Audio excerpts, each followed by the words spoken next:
Good afternoon. My name is Cornell Williams Brooks. It is my responsibility to serve as President and CEO of the NAACP.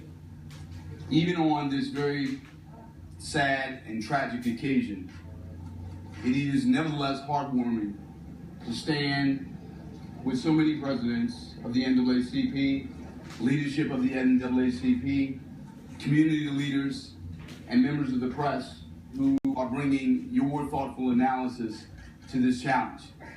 On behalf of the National Board of Directors, led by Rosalind McAllister Brock, our Special Contribution Fund, led by Dr. Dennis Proctor, and 2,100 branches and units of the NAACP all across the length and breadth of this country.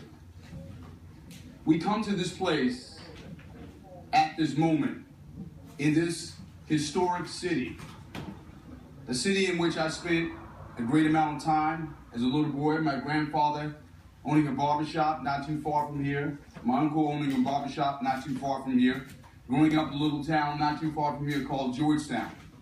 Being an African Methodist Episcopal minister, 4 generations in that church, this tragedy hits close to home.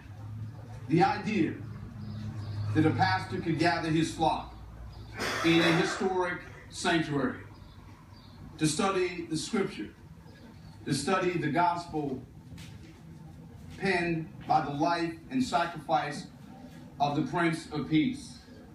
And in that place, in that moment, a stranger who has no doubt extended the hand of fellowship and the hand of welcome, perhaps extended a Bible so that he might study the scripture with these congregants, with these parishioners at the historic Emmanuel African Methodist Episcopal Church.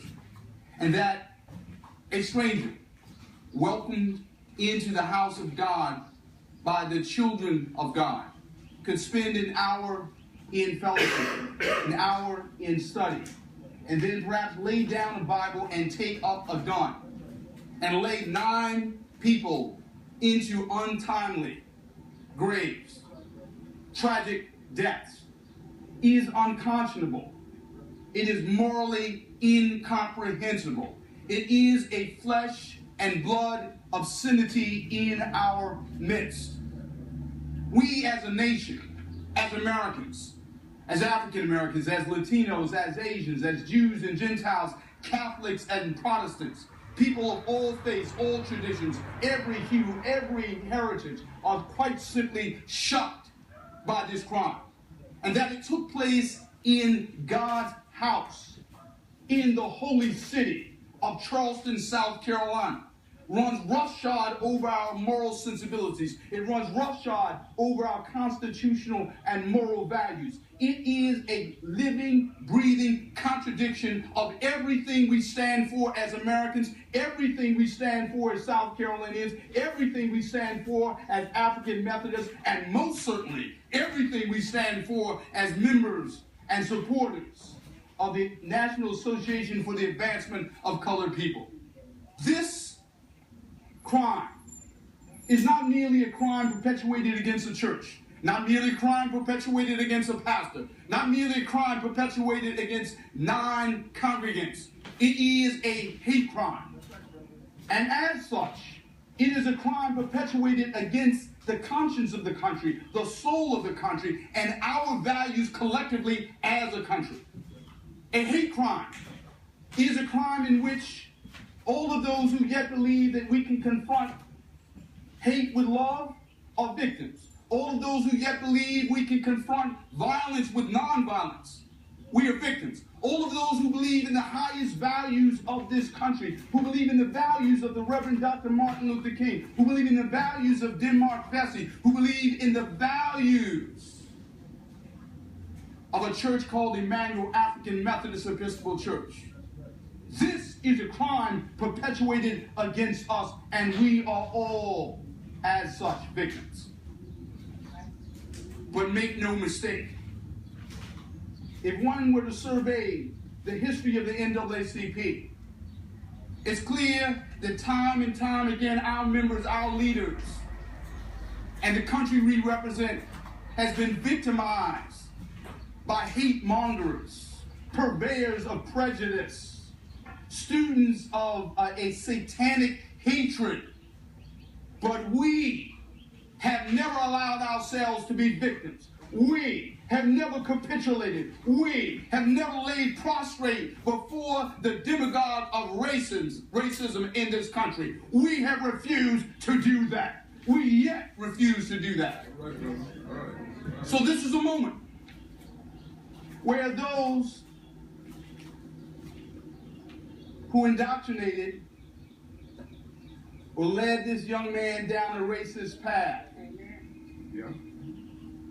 who caused him to embellish a vehicle with a Confederate flag, a flag that yet waves in our state capitol, caused him to embellish his clothing with a flag of Rhodesia, the flag of the pre-Nelson Mandela apartheid era South Africa.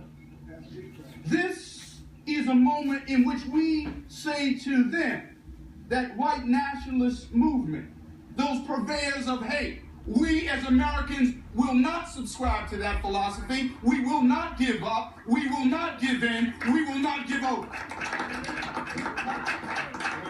We as Americans of every hue and every heritage, when church opens on Sunday morning, you'll find us there, filled with more resolve, more determination, more courage, more commitment. We will attend our churches, our mosques, and our synagogues because we will not be turned around by the religion of hatred, bigotry, and bias. And when Wednesday night Bible study reconvenes, you will find us there, holding the Word of God, studying the depth of the scriptures that we might discern more clearly the message of Jesus that yet speaks to Jews and Gentiles, Catholics and Protestants, people of every faith, that yet says that we can rise up as a nation and love. But make no mistake, this is a moment in which we have to seriously re-examine our public policy. Be clear. We have seen demonstrated over the course of these few hours in the wake of this tragedy a climate of caring and compassion.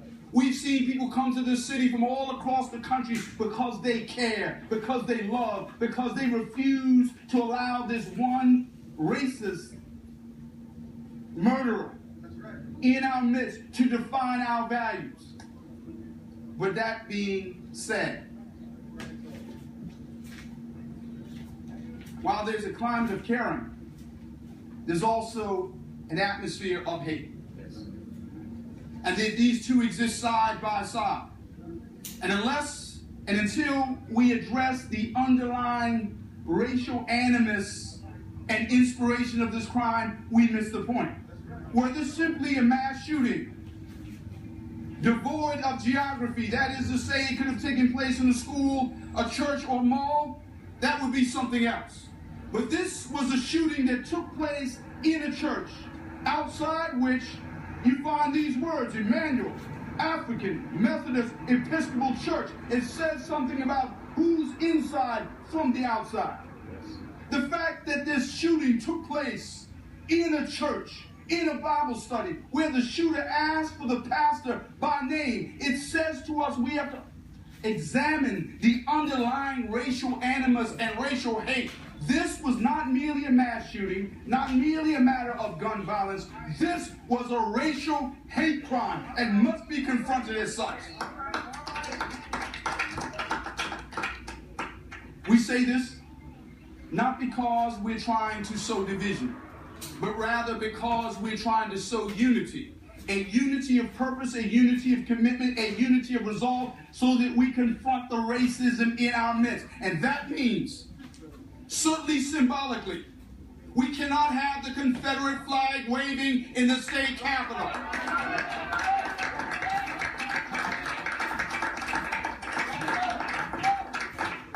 Some will assert that the Confederate flag is merely a symbol of years gone by. A symbol of heritage and not hate. But where we see that symbol lifted up as an emblem of hate, as a tool of hate, as an inspiration for hate, as an inspiration for violence, that symbol has to come down. That symbol must be removed from our state capitol. And where we have some of our leading policymakers in Washington, in Columbia, and in Charleston, very much aware of the heritage of the Confederate flag, but coming to the moment, in the midst of reasoned debate, in the midst of an emotional tragedy, in the midst of an anguishing moment in our country. And we're all coming together and we're saying, yes, there may be multiple sides to this debate, but clearly we all have to be on the side of those who lost their lives in a church. The flag has to come down. We also have to stand behind our Justice Department, state and local authorities who are investigating and prosecuting these hate crimes, and not only prosecuting, not only investigating the shooter, but looking into the possibility that the shooter may have been inspired by others. All right. Looking to examine the question whether or not any other unlawful, unconstitutional acts have been engaged in by others. We have to ask the question, where did the shooter come from? What inspired him? Who was he acting on behalf of, if anyone? We have to ask ourselves the question, is this a matter of a lone shooter with a singular hatred? We have to ask ourselves the question, can we characterize what happened in the church, perpetuated against African Americans and the values of this country? We have to ask ourselves the question, is the right terminology a lone shooter, or is the right terminology a domestic terrorist? When you terrorize a community, we in Charleston, we in South Carolina, we who are students of the ecumenical church history of this country understand that our churches have been targeted because our churches have been the crossroads of freedom, and that church in particular. This was an act of racial terrorism and must be treated as such. Lastly, the NAACP stands with the families of these victims. We stand with this church, and we stand day in and day out. Let me emphasize this. We were here before this crime was perpetuated. We'll be here long afterwards.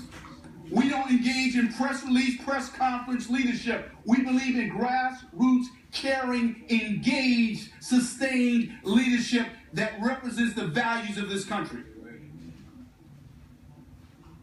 Now let me leave you with this thought. There are going to be people who say that this is simply a consequence of the times we're in. It's a lone incident. It's a matter of being in the wrong place at the wrong time. I want to say to you very clearly, the NAACP is 106 years old. We were founded in the wake and in response to a form of racialized violence called lynching.